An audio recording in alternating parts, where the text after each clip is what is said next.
sayang. Oke Mbak.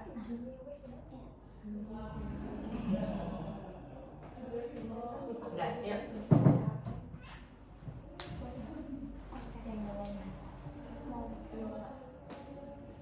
Udah kelihatan semuanya? Udah. Oke. Kamu sembunyi di belakang. Udah. Assalamualaikum warahmatullahi wabarakatuh. Selamat pagi Mbak Farida. Pagi. Kami dari kelompok 3 mata kuliah psikologi konseling. Di sini kami ada Bintan, saya Fajriah Anindita, saya Kayla Sucini Menggali, saya Alia Mulyadi.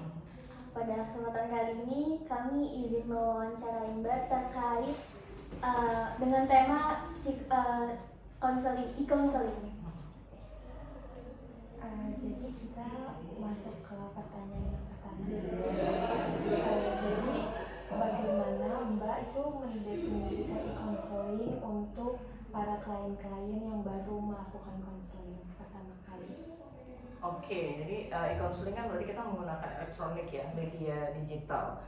Jadi konseling dengan menggunakan media digital, platform apa aja ya, itu bisa Gmeet gitu ya, bisa juga Zoom atau beberapa platform, termasuk sebenarnya video call disebut juga ya e-counseling. Jadi e-counseling ini setahu saya itu berkembang sebenarnya paling banyak itu di masa pandemi COVID sih sebenarnya. Meski prakteknya juga dengan kemajuan teknologi ya. Jadi kalau dulu tuh ya nggak ada, tapi dengan adanya kemajuan teknologi memungkinkan fitur itu ada. Tapi sebenarnya yang paling banyak berkembang pesat di momentum pandemi COVID-19 waktu itu. Jadi paling banyak di waktu pas pandemi aja ya Mbak? Iya, dan ternyata itu sampai sekarang masih dipakai sih. Masuk pertanyaan selanjutnya ya Mbak. Jadi kalau menurut Mbak, apa sih perbedaan yang paling spesifik antara e-counseling sama konseling tatap muka? Oke, perbedaannya itu yang paling jelas adalah ada beberapa aspek. Yang pertama misalnya karena itu kita bisa kalau e-counseling itu kita menggunakan platform yang sebenarnya ya dalam praktek konseling itu ada beberapa hal yang nggak bisa kita amati secara langsung. Misalnya seperti gesture gitu ya, bagaimana tampilan dan sepembawaannya dia gitu. Karena kan kalau di platform itu kan kita biasanya hanya melihat nggak seluruh tubuh ya, ya maksudnya bagian kita nggak bisa menangkap respon emosi dengan lebih akurat. Kemudian perbedaan laginya tuh kalau misalnya kita tatap muka itu sebenarnya kan karena konseling itu merupakan sebuah terapeutik, sebuah sebuah proses terapi. Jadi sebenarnya ketika ketemu tatap muka dengan psikolog aja sebenarnya itu bagian dari kayak tanda kutip proses penyembuhan. Nah tapi ketika di counseling saya nggak tahu pasti bagaimana itu bisa yang jelas itu tidak bisa tertangkap optimal sebagaimana pada saat kita tatap muka. Jadi perbedaannya itu ya, menggunakan alat, kemudian kita bisa kadang-kadang melakukan sentuhan gitu kepada klien, sementara di counseling kita tidak bisa melakukan hal itu. Jadi bisa dibilang lebih optimal tatap muka ya Mbak? Iya, terutama betul. Kalau secara umum saya jawab iya. Jadi pertanyaan selanjutnya, dalam di konteks negara Indonesia, menurut Mbak gimana sih Mbak dari masyarakat atau klien-klien yang membutuhkan psikolog dalam penerimaan e-counseling ini di masyarakat? Oh kalau ini responnya sangat positif ya. Jadi pengalaman saya itu, saya dulu tuh gabung di satu lembaga namanya Rumah Cahaya. Nah itu kita memberikan layanan konseling gratis kepada waktu itu segmennya remaja gitu. Saya sama beberapa teman psikolog sampai seluruh Indonesia. Jadi sebenarnya kalau dibilang penerimaannya itu sangat positif.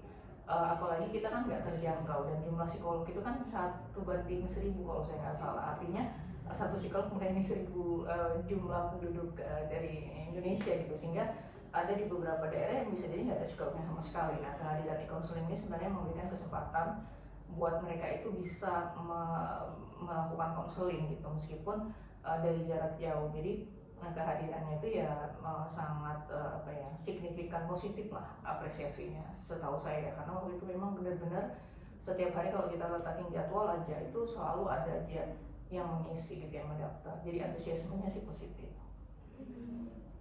dilanjut sama Kayla ya Mbak. Oke, baik. Pertanyaan selanjutnya, ada kasus yang lebih efektif nggak Mbak ketika melayani e-counseling?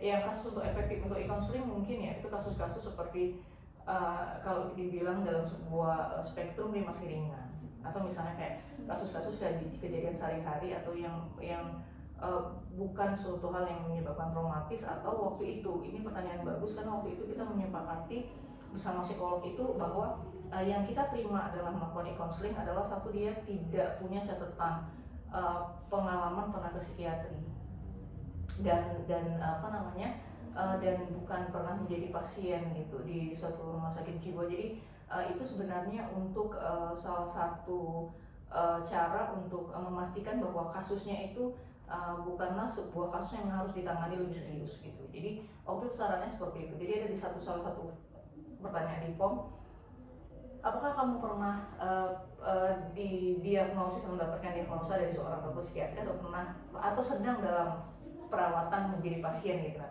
kalau jawabannya tidak, itu baru kita bisa open. Jadi kasusnya itu sepanjang sependek sepengetahuan gitu kira-kira. Nah, jadi kasusnya itu kan kasus-kasus yang memang masih stresor sehari-hari, kasus-kasus yang masih bisa atau mungkin untuk optimalisasi potensi diri dan lain-lain. Jadi memang tidak menyangkut ranah-ranah kasus gangguan disorder yang lebih berat. Oke, jadi kan pasti di setiap pelayanan konseling tuh baik e-counseling dan tatap muka pasti selalu ada tantangannya ya Mbak. Bisa diceritain dong Mbak tantangannya apa aja dan cara Mbak pribadi mengatasi tantangan tersebut bagaimana? Dalam konteks e-counseling? Iya. Nah, e-counseling tadi itu tentunya tantangannya adalah bahwa kita akhirnya kadang-kadang membangun raportnya itu lebih lama, dan kedua juga karena teknologi ini kan tidak smooth 100% ya. Jadi misalnya kayak saya nanya apa terus dia nanti dijawab apa, delay kan bisa jadi itu sinyalnya gitu ya, sinyal yang tidak mendukung sehingga delay. Atau yang tantangan paling penting sih nomor satu itu gangguan teknologi itu sendiri. Jadi teknologi itu sebenarnya ada keunggulannya, di sisi lain emang kelemahannya gitu kan. Ketika itu misalnya delay, jadi dia kayak nge-freeze terus kita jadi bingung kan. Jadi kayak waktu yang udah ditetapin misalnya 45 menit sampai 1 jam itu bisa mundur kan. Atau misalnya udah kita balik lagi ke admin, Pak hilang nih kliennya gitu kan. Tiba-tiba karena oh iya mati lampu, nyala, mati listrik gitu. Jadi kayak listriknya mati Pak di sana, jadi dia nggak bisa gitu. Jadi itu yang paling challenging sih tantangannya itu. Jadi selain memang kalau yang lebih detail menangkap aspek emosi yang kita coba gali gitu ya. Terus nah itu challenging, tapi yang paling utama adalah challengingnya si teknologi itu sendiri. Jadi itu memang nggak bisa seperti yang kita bayangin gitu, kayak lancar gitu zoomnya, apalagi kan itu berpeluang kan klien kita dari pulau yang lain kayak gitu. Nah jadi itu sih tantangannya. Oke, berarti teknologi nggak semuanya positif ya Mbak, ada titik, ada aspek negatifnya juga. Betul. Di pertanyaan selanjutnya berlanjut yang lainnya. Menurut Mbak ini dari seorang psikolog yang melakukan e-counseling, jadi menurut Mbak tuh potensi atau keterampilan apa sih Mbak yang harus dimiliki psikolog, apalagi dalam konteks e-counseling kan Mbak? E-counseling itu pertama ini ya, penggunaan alat platformnya sendiri gitu. Jadi kita harus familiar ya dengan platformnya itu sendiri. Terus misalnya ya itu nomor satu sih. Selainnya saya pikir ya standar lah ya, misalnya kayak kemampuan komunikasi, bagaimana memahami pendekatan dalam konseling yang digunakan, fleksibilitas gitu, karena kan benar-benar harus fleksibel sekali. Terus sama kemampuannya yang lain-lain ya, analisa, kemudian menangkap, memberikan solusi dan lain-lainnya itu. Tapi pengetahuan terkait platform itu juga hal yang nomor satu harus diketahui lah. Jadi kan kalau e-counseling itu kan dilakukan secara online ya Mbak, pasti ngebangun raportnya lebih susah gitu kan Mbak. Menurut Mbak tuh ngebangun raport yang paling efektif pada saat e-counseling itu bagaimana? Oke. Yang paling efektif ya tadi ini, jadi sebelum setiap klien itu ada di ruangan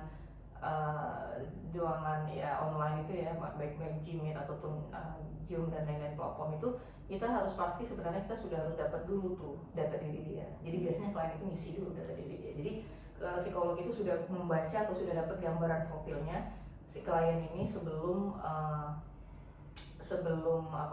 sebelum dia mengikuti sesi. Jadi kita itu udah dapat gambarannya sehingga bangun rapotnya pasti dari situ akan jauh lebih mudah.